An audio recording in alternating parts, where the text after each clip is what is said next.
दृष्टि teaching exam YouTube channel पे आप सभी का हार्दिक स्वागत है। तो स्टूडेंट्स, अभी हाल ही में आपके केवीएस शिक्षक भर्ती से रिलेटेड एक न्यूज़ है, जिसमें से थोड़ा सा हम इसके पीछे जाते हैं। ये आपका एक डॉक्यूमेंट है जो कि आपके केंद्रीय विद्यालय संगठन के द्वारा, ध्यान से देखिएगा, केंद्रीय विद्यालय संगठन के द्वारा आपका एक वार्षिक रिपोर्ट पेश की गई है 2023-24। तो इसमें वो सारी चीजें दिए रहते हैं, जैसे कि शिक्षक और छात्र के अनुपात और सारी चीजें यहाँ पर दी रहती है। ठीक है, तो जिसमें से एक जगह दिया गया है आपका किसके लिए है, तो यहाँ पर हम लोग थोड़ा सा इसको एक बार पढ़ लेते हैं, कर्मचारियों के लिए। और ये कैसे कर्मचारियों के लिए, तो लिखा है कि 31 मार्च 2024 की स्थिति के अनुसार, है ना, क्षेत्रीय कार्यालय, है ना, और इसमें लिखा है कि शैक्षिक और गैर शैक्षिक कर्मचारियों की स्वीकृति रिक्त और अवस्थिति पदों का पूरा विवरण दिया गया है। तो इसमें अभी जैसे हाल ही में इस समय की, भाई कोई कह रहा है 10,000 वैकेंसी आ गई, इसमें तो कोई वैकेंसी नहीं है इसमें।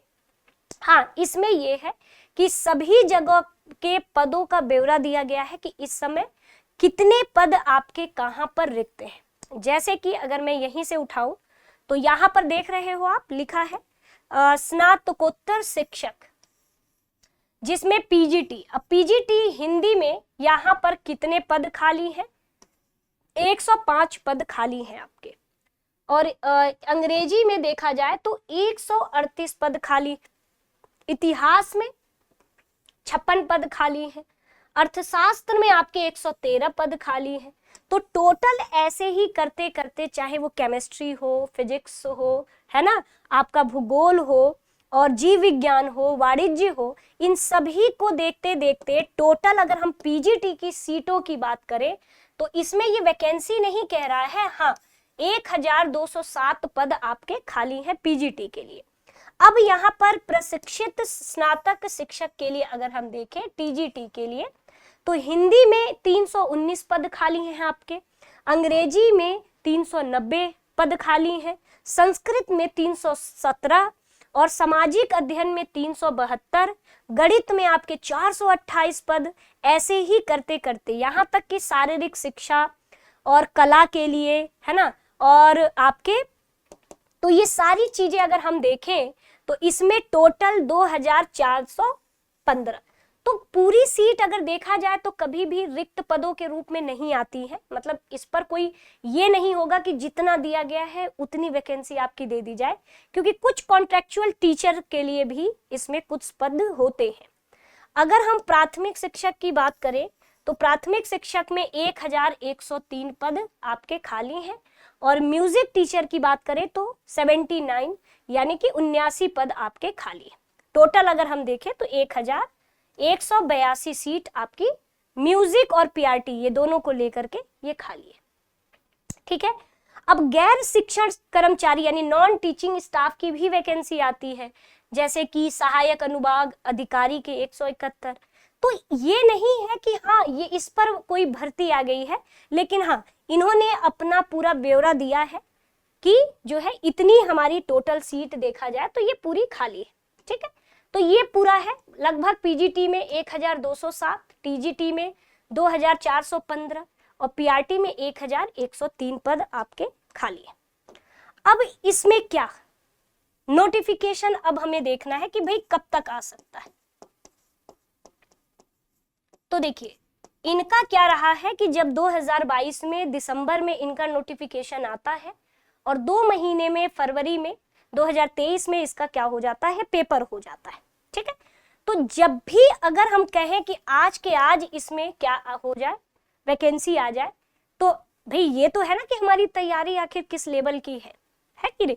तो नोटिफिकेशन अगर मैं अनुमानतः अगर मैं ये कहूं कि नहीं आज आ जाए, कल आ जाए, मार्च में आ जाए, तो अभी नहीं। अगर कोई वैकेंसी आती भी है तो अभी इधर देखने को नहीं मिल सकता। हाँ, अप्रैल मई में ये देखने को मिल सकती है, अभी नहीं, अप्रैल मई में। लेकिन ये है कि केंद्रीय विद्यालय में बहुत ज्यादा अगर रिक्त पद है तो इसके साथ केंद्रीय विद्यालय संगठन बहुत आगे नहीं जा सकता। क्यों? क्योंकि वो शिक्षक और छात्र का अनुपात उसी हिसाब से रखते हैं जितना होना चाहिए। तो यानी अगर पद खाली है तो आगे हमें वैकेंसी देखने को मिलेगी ही मिलेगी। और इसका कुछ सिलेबस ऐसा है, जैसे कि अगर हम पीजीटी की तैयारी कर रहे हैं तो हमें एनसीईआरटी 10th से लेकर के नहीं 11th से लेकर 12th तक की पूरी, हमें जिस सब्जेक्ट के लिए हम पीजीटी दे रहे हैं उस सब्जेक्ट की एनसीईआरटी तो हमें पढ़ लेनी है। अगर हम टीजीटी की बात करें तो 6 to 10th कि हमें एनसीईआरटी पढ़ लेनी है, ठीक है।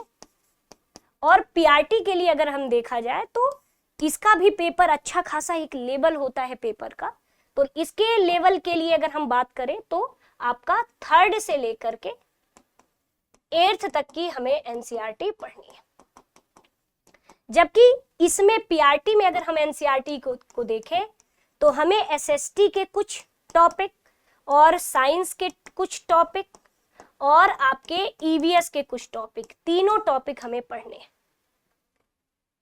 और ये पूरा जो ये पीआरटी है इसको अब किस आधार पर, सीटेट की तरह, यानी कि जो सीटेट में थीम है आपका थीम आधारित, तो थीम आधारित जैसे अगर मैं बात करूं तो सीटेट में अगर थीम आधारित तो वो भी किसका है, ईवीएस का। तो देखा जाए तो पीआरटी में आपका हिंदी है ना, पूरा 80 नंबर की आपकी पूरा सब्जेक्ट आता है, जिसमें आपकी 20 नंबर की ईवीएस आती है, 20 नंबर का मैथ्स आता है, 20 जो क्वेश्चन है यानी कि 20 आपकी हिंदी आती है, 20 अंग्रेजी आता है, तो टोटल 80 हुआ ना। लेकिन अगर हम देखें तो 3rd से लेकर 8th तक की एनसीईआरटी ईवीएस की कवर करनी है, मैथ्स की कवर करनी है, हिंदी की कवर करनी है और इंग्लिश की कवर करनी है, ये ध्यान रखिएगा। तो इतने तक की एनसीईआरटी हमें जो है कवर कर लेनी है पीआरटी के लिए अगर हम बात करें तो। और बाकी टीजीटी पीजीटी हम जिस विषय से दे रहे हैं एटलीस्ट उस विषय की एनसीईआरटी हमें क्या कर लेनी है, कवर कर लेनी है। तो इसकी तैयारी एक बहुत गहनता के साथ होती है। तो अगर ये वैकेंसी आ भी गई तो अगर आपकी तैयारी उस लेवल की नहीं होगी तो फिर हो सकता है कि वैकेंसी आए और आप चूक जाए, ठीक है। तो इसीलिए आप अपनी तैयारी बेहतर तरीके से अभी भी शुरू कर सकते हैं, ठीक है। तो चलिए स्टूडेंट्स, यही बस इसी के लिए ये वीडियो बना था कि जो ये पद बताया जा रहा है कि इतने पदों की वैकेंसी आ गई, इतने पदों की वैकेंसी आ गई, तो ये कोई वैकेंसी नहीं है। हाँ, केंद्रीय विद्यालय संगठन के द्वारा अपने रिक्त पद अपने वार्षिक रिपोर्ट में जारी किया गया है कि भाई इतने इतने इस विभाग में इतने पद खाली, ठीक। अगर आपके मन में कोई और डाउट हो तो आप कमेंट सेक्शन में कमेंट जरूर कर लीजिएगा। और दृष्टि टीचिंग एग्जाम यूट्यूब चैनल से जुड़ने के लिए आपका तहे दिल से धन्यवाद।